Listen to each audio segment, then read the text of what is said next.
England's victorious Lionesses storm Wembley, but now they're taking the fight to Rishi Sunak and Liz Truss. Yeah, the team have urged whoever is the next Prime Minister to give girls better access to sport at school. In an open letter signed by all the players, they demanded the next Tory leader ensures the team's success is just the beginning for women's football. The squad say a generation of schoolgirls deserve more and are calling for all girls to get a minimum of 2 hours of PE a week and more support for female teachers. Well, Lioness goalkeeper Mary Earps joins us now from Greece. We also have the former Education Minister, Michelle Donelan, in Wiltshire. We'll come to Michelle shortly. But first, let's start with Mary. Congratulations, Mary. Have your feet touched the ground yet? Oh, not quite, not quite. It's been an amazing few days. I think you can tell by my voice. It's been an incredible few days of celebrations, and we're so buzzing. I don't know when this feeling's going to end. I hope it never does. Hopefully not. It's certainly not ended for us as fans of what you managed to achieve. Have you watched it? Sorry, Ben. Have you had a chance to watch it back yet? We've been chatting to Chloe and all sorts of people this week, and all of them said, "No, I haven't yet, because it's just been such a whirlwind." Have you watched the match back yet? No, not watched it back yet. I'm sure. Yeah, there'll be time. Need to dissect it. I'll have to go through every game to see where we can do better. But for now, I think we'll just be enjoying the buzz of it all. But yeah, no, it's just been absolutely non-stop since the game, to be honest. Is there any truth to the rumour, Mary, that you've had to go to Greece because you can't keep up with the celebrations? Oh, I know. I'm too old for this now. I've had to escape the country. I can't keep up with how much the girls want to go out. Well, look, we are absolutely thrilled to bits. I wonder whether sort of, you know, what that moment was like when you saw your family for the first time. Obviously, you were celebrating with your teammates and everybody and the wider extended, but to actually see your family, because they've been on the touchline, they're the ones that took you to training through the wind, the rain and the sun, put up with the disasters, the injuries, you know, all those moments. What was it like when you finally saw your family?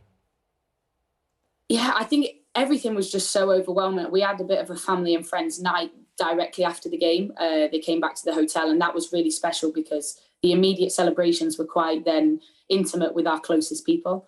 And you also got to share that moment with your teammates' closest people. So that was really nice. But yeah, it's overwhelming. I've not really seen my mum and dad too much, to be honest, because I've jetted straight off. I've already had messages saying, "When are you coming home?" Yeah, I think it'll be, when we sit down and talk about it, it'll be emotional. We'll probably go out for dinner because, as you say, they've been by me through thick and thin. If they didn't run me to training when I was younger, I definitely wouldn't be in this position now. So you've given them a good salute there for all those wet weekends and evenings along the way. We loved your celebration, your storming and taking over the press conference. And it was you whose feet literally weren't touching the ground because you jumped up on the desk. Was that something that you'd all planned to storm it? Did you plan, or was it just exuberance? Yeah, no, we definitely didn't plan that at all. To be honest, I'd not long got back into the changing room because we wanted to stay out on the pitch as long as possible and sort of really soak in the moment. And then, oh, here we go. And then we're going into the press conference. I didn't really click with me what we were doing, and I just was jumping around with the girls, seeing Serena, and thought this is the perfect moment to jump on the TV, jump on the table, sorry, and wiggle my hips. And then I looked up and seen all these TV cameras and phones, and I thought, oh dear, I'm just gonna have to stick with this now because I've committed. So I got down and went, okay, we're done now, bye. It's going to live on for a very long time, and rightly so. One of the things that happens after you achieve such an extraordinary feat, like winning a major tournament, is, you know, areas where you're from start honouring the players. You've had a pretty special honour, haven't you, from Nottingham? You're a Nottingham girl. Yeah. They've done something rather special for you, haven't you? Tell us what it is. Well, I've been told a bus has been named after me, which is really exciting. To be honest, I think that's been a real joy for me personally as well, because I've never really played football in Nottingham too much, apart from when I was really, really young. I've travelled around a lot because that's where the opportunities were. You know, not many teams are very local to me, especially like Super League and things like that. So I had to do quite a lot of travelling, you know, especially in my later teens and early 20s. So for people from Nottingham to have that connection now with the people of Nottingham is so nice. And people Do you know can now... what route? Yes, in West Bridgeford. It's where you're from, where you grew up. They can now ride the Mary Earps bus. I know. I told my gran to get on it ASAP. Said, "Oh, they might give you a bus ride free." She said, "Well, I hope so, because I've got a free bus card." So she's already all over it. So she should have a seat of honour. She should have a seat of honour. The Gran of Mary Earps has a seat that she can always get on. I think the idea of being able to sit on your own bus will be really, really special. Really, really special. Now, look, you've done so much that's wonderful. You've lifted all our joy just when we really, really needed it, because there's so much bad news around. But you don't want it to just stop with this win. You want to go on and have more wins, and you also want to make this a turning point, don't you? Where somehow women's football is changed and taken more seriously, and the opportunity for more Lionesses to come through is going to happen. And there's this wonderful open letter to whoever wins the leadership that you have all penned and signed. What would you like the next Prime Minister to do? Yeah, I think it's really about that opportunity and accessibility for girls in school to have access to football. It's not something that is available to all girls at the moment. I think there's a stat of about, I think it's 63% of girls can get access to football. And then there's an even lower stat of I think 40-something% of there being equal access to football between boys and girls in secondary schools. Now, those are two stats that stuck in our minds as a group. And to be fair, you know, Lotta made some great points about it. And as a group, we always kept, you know, the next generation, inspiring a nation at the heart of our motivation and the heart of what we were trying to achieve. And we really wanted to take this moment to say, look, this women's football is here to stay, and I think we can do more, and I think we can step this up and really look out for the next generation. So that's what we wanted to do in terms of a legacy piece, but in terms of really using this moment to send a message and help the future.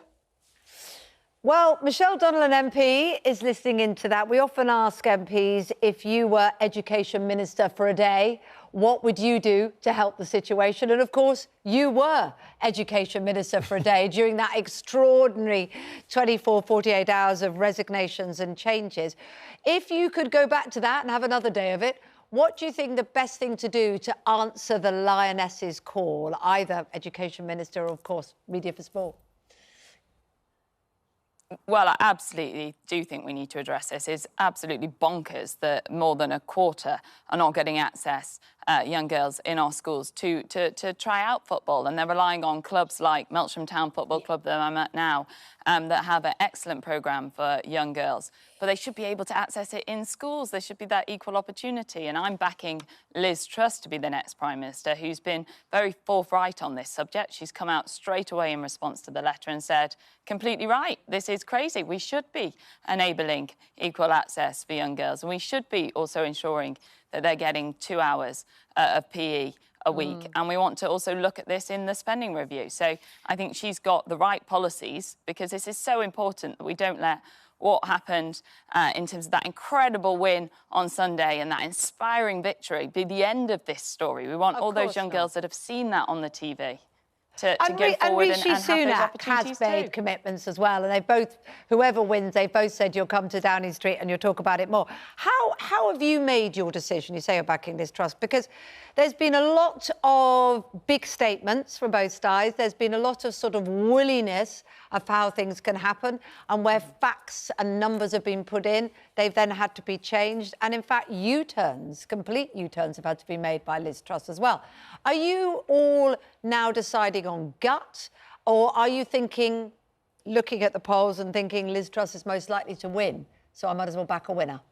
So Liz Truss has never changed her mind on the core policies and the direction of travel of the future administration under her leadership, should she win. No, but and she the made focus a will be on statement helping about people through the cost Whitehall, of living. cutting Whitehall. Sorry to interrupt you, but Yes, you know, yeah. Rishi Sunak would say that he hasn't made changes on core policies.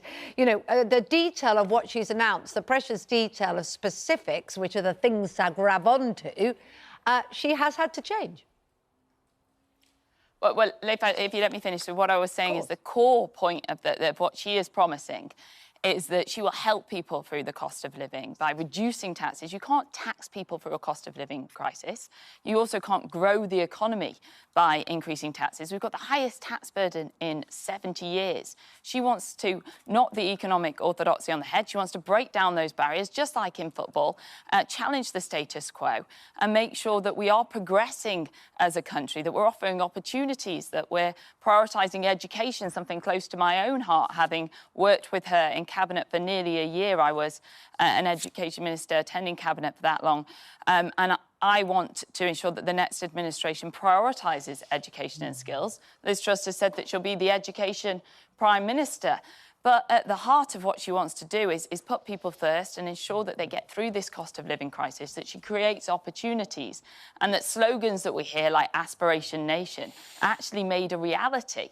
And that, of course, we deliver on that manifesto, those promises that I made my constituents as well. OK.